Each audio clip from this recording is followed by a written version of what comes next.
Здравствуйте, в эфире информационный выпуск новостей «Хаберлер». В студии для вас работает Асан Абиблаев. Сегодня в нашем выпуске. Внеочередное заседание 5-й сессии Госсовета Крыма.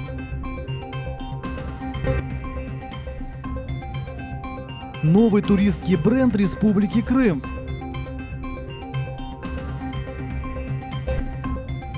Жители села Мамашай хотят увековечить имена легендарных крымских татар.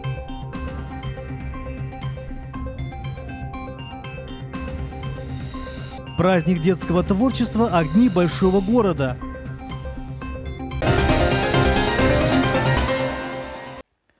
Президент России Владимир Путин по традиции перед Новым годом в Доме правительства встретился с членами Кабинета министров. В Кремле провел встречу с представителями российских деловых кругов, сообщает пресс-служба Кремля. В ходе встречи обсудили итоги года, вопросы социально-экономического развития страны, а также ряд актуальных текущих задач. Глава государства также поздравил членов правительства с наступающим Новым годом. Действительно, у нас еще продолжается некоторый спад, но по сравнению со спадом прошлого года это день и ночь. И есть все основания сказать, что в следующем году мы выйдем уже на траекторию роста. Важно только, чтобы этот рост был поступательным и увеличивался из года в год.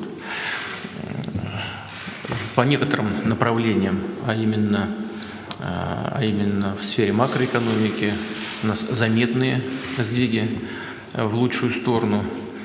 Вполне вероятно, и скорее всего так оно и будет, у нас будет наименьшая инфляция за последние 25 лет. Как мы помним, в 2011 году было 6,1%, в этом году будет меньше 6%, уже уверенно можно сказать, может быть 5,8%. На внеочередном заседании 5-й сессии Государственного совета Республики Крым первого созыва депутаты приняли в двух чтениях проект поправок в закон о бюджете Республики Крым на 2016 год. Как отметил глава крымского парламента Владимир Константинов, вносимые изменения предполагают увеличение доходной и расходной части бюджета. Он пояснил, что сумма безвозмездных поступлений из федерального бюджета будет увеличена на 114 миллионов рублей с целью распределения указанных средств Министерству труда и социальной защиты населения Республики Крым для своевременной выплаты государственных пособий. 75 миллионов 900 тысяч на выплату государственных пособий лицам, не подлежащим обязательному социальному страхованию на случай временной нетрудоспособности в связи с материнством и лицам, уволенным в связи с ликвидацией организаций. 37 миллионов 100 тысяч на ежемесячную денежную выплату, назначаемую в случае рождения третьего ребенка или последующих детей до достижения ребенком возраста 3 лет. 1 миллион рублей на выплату военнослужащим, проходящим военную службу по призыву, единовременного пособия их беременным женам, а также ежемесячного пособия на ребенка.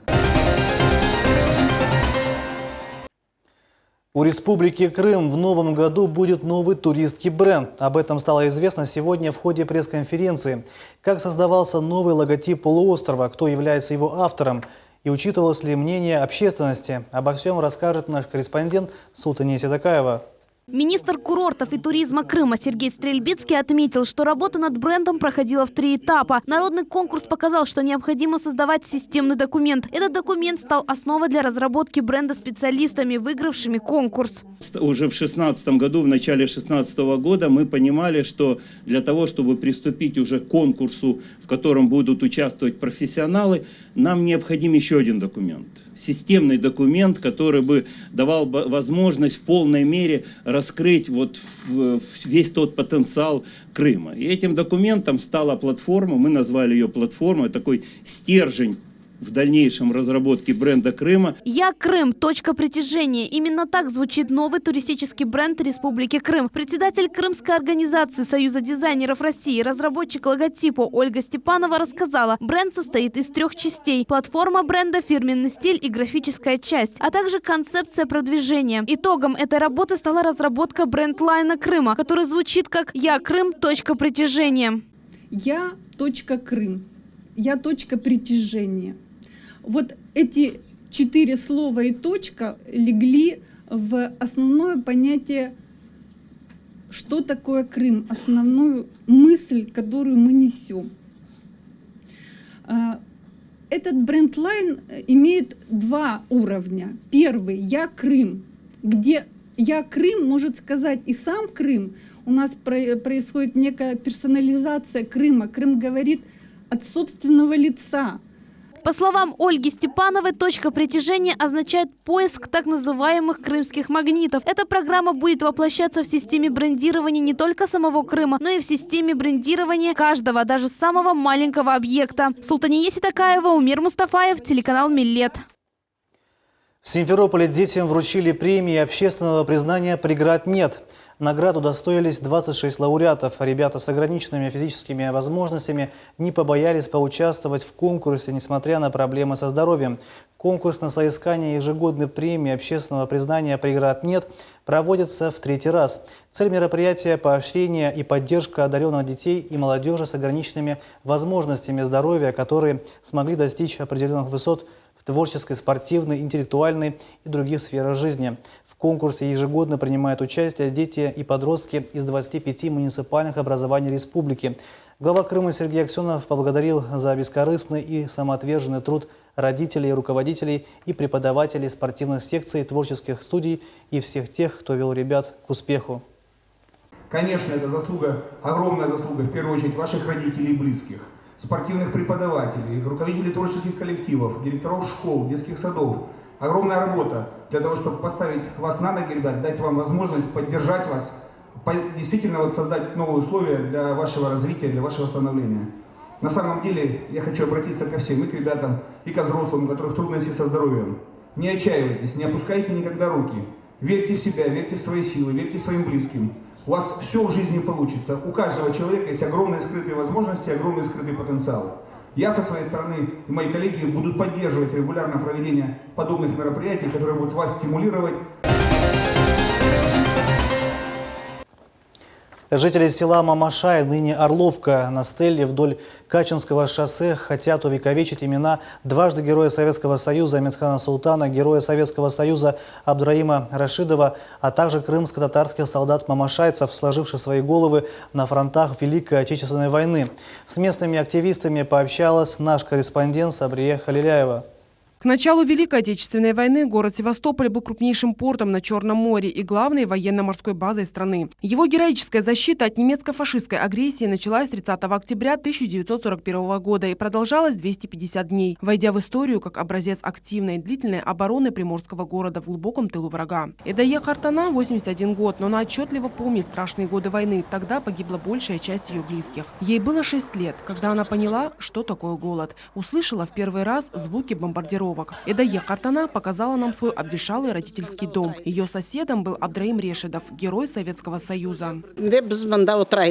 Мы жили здесь, в этом доме. Когда началась война, дом качался, как колыбель. Штукатурка с потолка трескалась и осыпалась на пол. Вокруг нашего дома было 7 окопов. Когда летели снаряды, мы в них прятались. Так продолжалось 6 месяцев, пока не взяли Севастополь. Отец Ильзары Гафаровой также оборонял Севастополь от фашистов. Был рядовым 7-й, 8-й морской пехоты. Ежегодно Эльзара Ханым со своими близкими возлагает цветы к памятнику советским воинам-освободителям. Вдоль Качинского шоссе есть стела с 6 фамилиями солдат. Мамашайцы считают, что было бы справедливо, если бы на стеле высекли и имена 37 крымских татар, которые удостоены вечной памяти. Мы обращаемся к руководству города, мы обращаемся в архив города Севастополя, мы обращаемся в Совет ветеранов города Севастополя. Дать возможность увековечить фамилии крымско-татарских, которые тоже участвовали в боевых действиях, участие принимали в обороне Севастополя, чтобы приурочить, сделать мраморную доску к этой стеле. Мы даже вносим свое предложение сделать здесь аллею кипарисов, установить лавочки и наводить здесь порядки. Я хочу, чтобы мои дети, внуки тоже видели наши фамилии, имена с их поступками и их героизмами.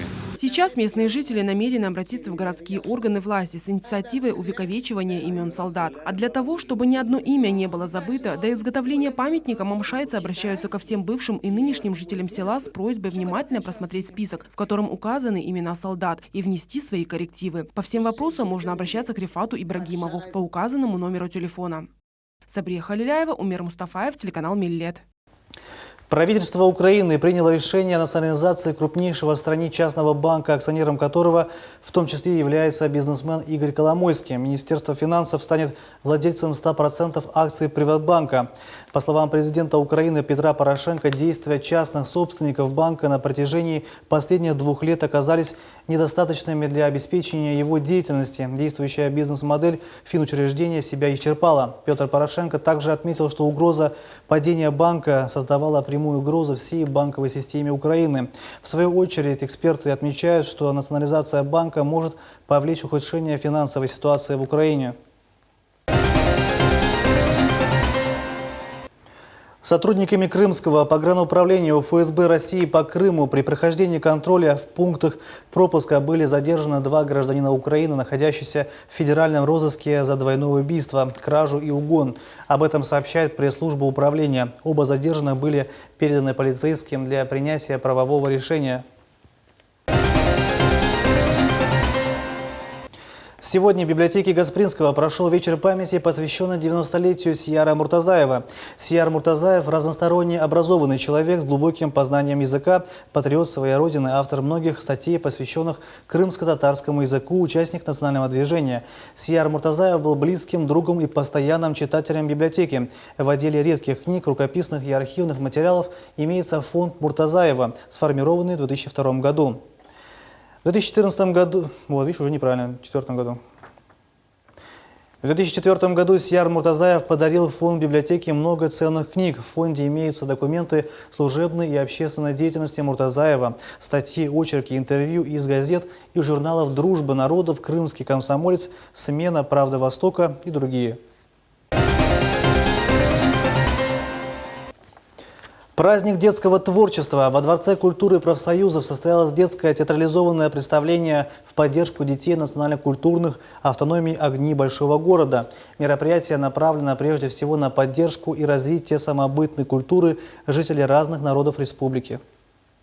Театрализованное представление призвано объединить детей Крыма, России и всего мира, являющихся представителями разных национальностей и вероисповеданий, носителями разных культур, имеющих разные обычаи и традиции. Организаторами мероприятия выступили Государственный комитет по делам межнациональных отношений депортированных граждан Республики Крым, Дом дружбы народов при поддержке Федерального агентства по делам национальностей России. В Крыму много талантливых детей, и эти маленькие звездочки в этот вечер зажгли огни большого города, отмечает заместитель директора Дома дружбы народов Лариса Сакирская. Участники всех наших мероприятий, которые мы проводим, покажут о том, как они мечтали быть яркими звездами, и у них это получилось, потому что у них было большое желание, и сегодня они, звездочки, зажигают огни большого города. В представлении приняли участие дети из самых разных ансамблей, таких как театральная студия «Верхом на звезде», ансамбль танца «Феерия», «Шаг вперед» и вокального ансамбля «Музыкальное созвездие». Сейчас дети не знают, чем им заняться, а эти дети, они заняты всегда, им некогда не смотреть мультики, некогда играть в компьютеры и в телефоны. Они репетируют. В итоге получается вот такое шоу, которое мы с вами видим, хорошего уровня, мне кажется. В представлении поучаствовали юные танцоры, исполнители, чтецы. 8-летняя Мария Тавмасян красиво читает стихотворение. На концерте она получила подарок за лучшее чтение произведения. Она рассказывает, в будущем хочет стать диктором и стать ведущей своей авторской телепередачи. Не зли других и сам не злись. Мы гости в этом тленном мире. И если что не так, смирись. Ты будь умнее, улыбнись.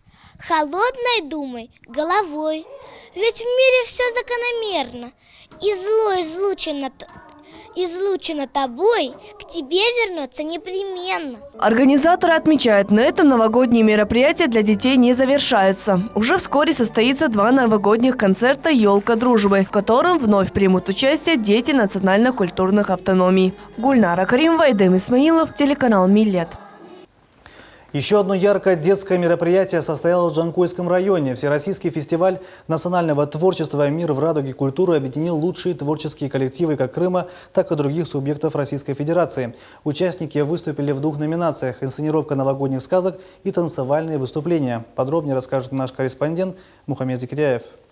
Такое масштабное шоу детских талантов в Джанкойском районе прошло впервые. Знакомство с лучшими образами творческой деятельности национальных коллективов Крыма и России объединило ребят разных возрастов на одной сцене. Ребята, выступившие под первой номинацией, должны были инсценировать детские новогодние сказки. Побороться за звание лучшего артиста собралось немало юных дарований. С песнями и плясками, чтобы здесь под Новый год стать под елкой хоровод. Всем, кто пришел и кто уже здесь. Кроме того, ребята выступили с танцевальными номерами. Каждый исполнил свой национальный танец.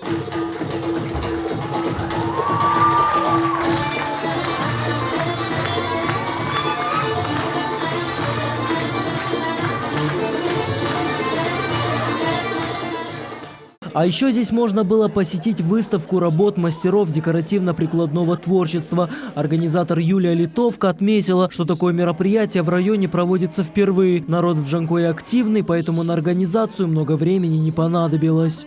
Понимаете, в преддверии новогодних праздников у нас стихийно происходит, так что, в принципе, быстро. У нас район быстро на подъем такой, люди хорошие, активные, как вы видите. Так что быстро все сделали и сегодня выставили. Для участия в фестивале были приглашены творческие национальные коллективы Крыма и России. Вилен Усинов занимается танцами 11 лет. Поучаствовать в фестивале приехал из Симферополя. Отмечает, в танце раскрывается вся культура народа. Уже через танец мы можем показать все свои эмоции, все впечатления. На данный момент занимаюсь ансамблем «Насиль», а до этого 10 лет занимался в Учанцу, я очень этим горжусь. Мне очень нравится процветать, ездить в разные города и дарить радость всем людям. Хореограф-балетмейстер, руководитель ансамбля «Несель» Эрнест Пыртыхов на фестиваль привез своих воспитанников. Рассказывает, ребята с удовольствием выступают на подобных мероприятиях. Ансамблю «Несель» всего лишь 3 года, однако ребята уже способны зажечь публику. У меня опыт работы с детьми уже есть, поэтому моя методика кому-то кажется, может, и жестковатой, такая строгой, но это... Я думаю, что это неотъемлемая часть педагога, то есть без дисциплины ничего не будет. Поэтому родители, зная об этом и не против, дают на занятия ко мне детей. На фестиваль приехали и гости из Красногвардейского района. Местный ансамбль «Эльмаз», несменный участник различных конкурсов. Афизи Абдулджемилова занимается танцами 4 года. В будущем планирует связать свою жизнь с этим видом искусства. Я приехала на мероприятие для того, чтобы показать людям наши традиции и показать наш народ. Лучшие из лучших были награждены памятными призами и грамотами. Организаторы уверены, что такие мероприятия теперь будут проводиться каждый год и в будущем станут традиционными. Мухаммед Зикирьяев, Ибраим Ганиев, телеканал «Миллет». Телеканал «Миллет» продолжает подготовку к новогодним каникулам. Уже вторую неделю в студии телеканала проходят съемки праздничного огонька. В преддверии Нового года руководством был создан новый проект «Яны Тахвим», что в переводе означает «новый календарь». Телеканал собрал лучшие танцевальные, вокальные, инструментальные коллективы и популярных исполнителей. За кулисами побывала наш корреспондент Гульнара Каримова. В новогоднюю ночь телеканал «Миллет» представит своим телезрителям яркую концертную программу. Организаторы проекта собрали на одной сцене талантливых исполнителей и танцевальные коллективы со всего Крыма.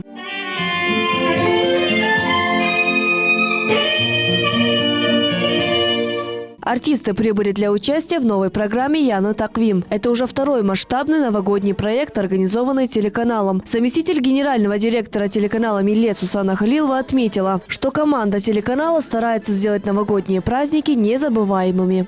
Что ждут от Нового года люди? Конечно же, волшебства. И эту новогоднюю ночь мы предлагаем телезрителям провести с телеканалом «Миллет». Именно в эту ночь телезрители нашего канала смогут услышать и увидеть с экранов наших уже полюбившихся артистов в их исполнении наши народные крымско-татарские песни, в исполнении наших танцоров крымско-татарские народные танцы. Оставайтесь с телеканалом «Миллет». В рамках концертной программы для телезрителей выступит и легендарный ансамбль «Хайтарма». Любимые артисты подарят заряд энергии и положительных эмоций на целый год. Сегодня мы приехали ансамбль «Хайтарма» на телеканал «Миллет» для того, чтобы подарить телезрителям наше творчество. С наступающим всех хочу поздравить от всего нашего крымско-татарского ансамбля и пожелать здоровья, самое главное. Поучаствовать в праздничном концерте прибыли и другие ансамбли. Йылдызлар исполнили традиционный Агарава Вихайтарма. Сегодня мы с ансамблем Йылдызлар танцевали Агарава, национальный крымско-татарский танец. Надеюсь, всем крымским татарам и не только понравится наш танец. Хочу всех поздравить с наступающим Новым годом, пожелать всем крепкого здоровья, счастья, и чтобы в Новом году все были счастливы, радовались, и нас ждет только хорошее. Участники концерта охотно поздравили всех крымчан с наступающими праздниками и пожелали самые искренние пожелания. Хочется пожелать нашему народу, и не только нашему, всему Крыму, всем крымчанам, чтобы в новогоднюю ночь царило хорошее настроение, чтобы у людей в следующем году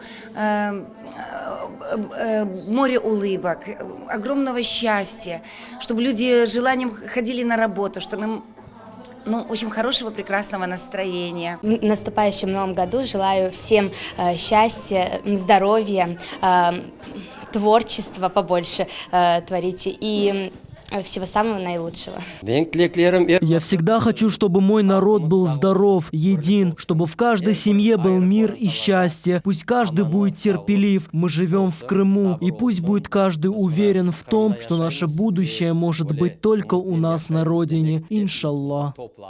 Кроме этого, телеканал «Милет» готовит еще массу сюрпризов для своих телезрителей. Все это можно будет увидеть в праздничные дни. Новогодние каникулы на нашем телеканале обещают быть яркими и неповторимыми. Гульнара Каримова, Эдем Исмаилов, Рамазан Аливапов, телеканал «Милет».